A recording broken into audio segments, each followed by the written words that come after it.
Hey, what's going on, guys? Thanks for checking out the video. I hope you guys are having a great day. Today what we're going to be doing is a top 5 strongest units when it comes to Naruto Shippuden Ultimate Ninja Blazing. Now, these characters that I put together are my opinion. So what I think they are placed at, I think that's how they go when it comes to strength. Anyways, let's get on with the list. Coming down at number 5, we got Sasori, Eternal Art. Now, reason why I went with this guy is because he's already an attack all unit. So this is a good way to start off. So his attack strength is already at 1848 and he's a short ranged user, which isn't that bad. Short range users are usually the strongest ones. Field skill is that it reduces the chance of receiving immobilization by 20 to 25%. So that's already something good, so they can't get immobilized.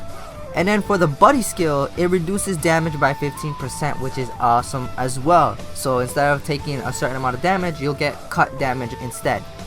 And then for his ninjutsu, Iron Sand Senbon, which only requires 5 chakra, he does 4 times attack towards all enemies in range.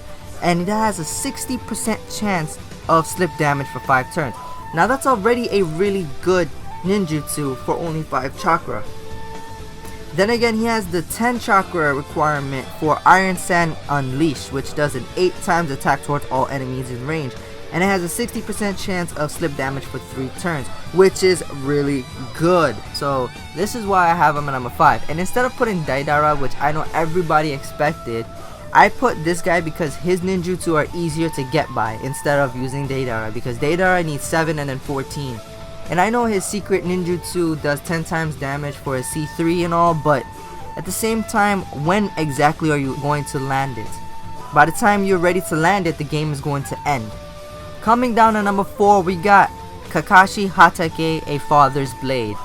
This Kakashi is really strong. He's so OP, and if you want to do a comparison to the other Kakashi characters to this Kakashi, I'm pretty sure you'll say that this is a stronger one. His strength is already at 1956, and that's not even limit break. And then his range is short range, which again, I told you, majority of the characters are short range that are stronger. His field skill, it reduces body elemental damage by 15 to 20%, which is something that's really good because this Kakashi, he is a heart elemental character. And then his buddy skill, he has a 15% chance of dodging an attack, which is really good if you want that one moment where you want your character to survive and not end up losing us the game. That's when this Kakashi can come in clutch.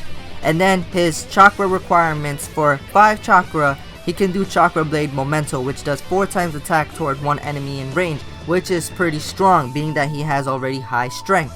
And then his Chidori, that requires 10 chakra, he does 8.2 damage towards one enemy, which is a strong move.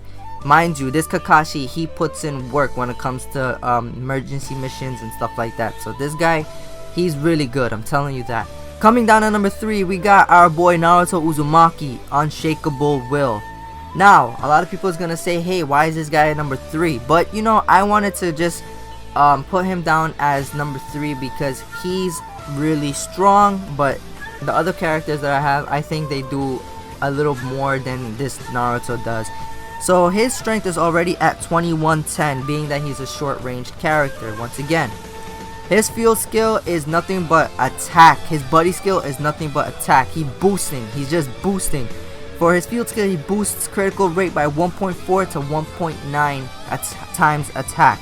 And then his buddy skill is boosts attack by 115. Okay, so that's already power. And then his requirements for chakra, for 5 chakra, he can do Clone Barrage, which does 3.7 attack toward all enemy in range. If that doesn't tell you something, now imagine there's 3 enemies all together in one area after attacking your characters. You hit that Clone Barrage, that's going to knock out the enemies, depending on what element they are. But you know what I'm saying, this Naruto is strong, especially with his ninjutsu. And then his Giant Rasengan, which needs only 10 chakra, he does 9 times attack towards that one person. Mind you, that's going to obliterate that character. That's going to just demolish whoever Naruto is using our Rasengan on. And that's the Shippuden Rasengan, a giant Rasengan, man. Odama Rasengan, okay. Coming down to number 2, a lot of people are going to be shocked, but I went with Minato Namikaze. Rapid Lightning. Now the reason why I went with this guy and not some of the characters that you guys would expect is because he's really good when it comes to attacking everybody. He may not be an attack all unit, but his range is an attack all unit. His strength is only 1462, but mind you, his range, it doesn't really matter. As long as he's hitting everybody, that's going to just do some chip damage for when you're going to attack next. His field skill is 10% to 15% chance of dodging attack, and then his buddy skill is 15% chance of dodging attack. Now that's really good, especially when you want that moment again where you want to survive and your character needs to come in clutch.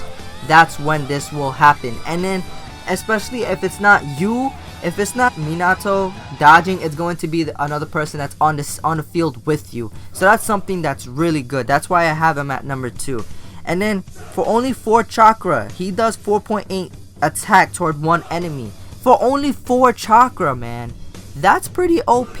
And then for his secret ninjutsu, Flying Raijin combo level, he only needs 8 chakra. That's it. And he does 11 times attack toward one enemy in range. And I'm pretty sure you guys seen the way this attack looks, okay? It just flat out brings an X that covers the whole map. I mean, this is OP, guys. And then coming down at number 1, everybody's going to expect this. No, it's not Lee. It's Naruto Uzumaki Nine-Tail Shroud. Yes, this Naruto is number 1. His strength is already sitting at 2410. Now mind you, he is short ranged. But what if the time comes when he's going to be limit broken? How broken will he get? Especially because he's already at 2410. His field skill boosts attack by 80 to 160. And then his buddy skill reduces damage by 15%. That's already really powerful, okay? He's boosting his attack by 80 to 160. That's OP, okay?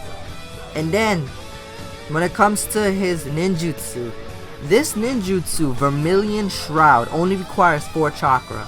And let me tell you, this gives you a boost of 50% for 9 turns, and it restores chakra gauge by 2.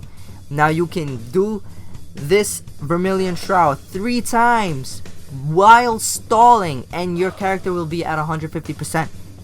And especially, and then adding on to the field skill, boosting the attack by 80 to 160, and then you're gonna just kill off the enemy with Vermilion Rasengan that only needs 8 chakra. By the time you're ready to just use this move, you'll have all of your chakra and you'll be ready. You'll do 12 times damage to a Wisdom Elemental enemy in range only, and then you'll do 10 times damage to all other elements. That means that if you're facing a Wisdom Sasuke, you're gonna obliterate him. And then if you're fighting against, you know, a heart element or a body element, you're gonna do 10 times damage. And if you did the spamming of Vermilion Shroud, that's going to add another 150%. Boy, this character is broken. He is broken by not even being limit broken. I'm telling you guys, this is exactly why I have this guy sitting at number 1. If I missed anybody that you guys wanted to be on this list, let me know in the comment section below and I'll make it in the next video. I hope you guys did enjoy. I hope you guys do agree with my top 5. And if you didn't, you can always let yourself go on the comment section below, okay? Anyways, like I said, I hope you enjoyed. Smash that like button if you did. Subscribe if you want more videos like this. And I'll see you in the next one.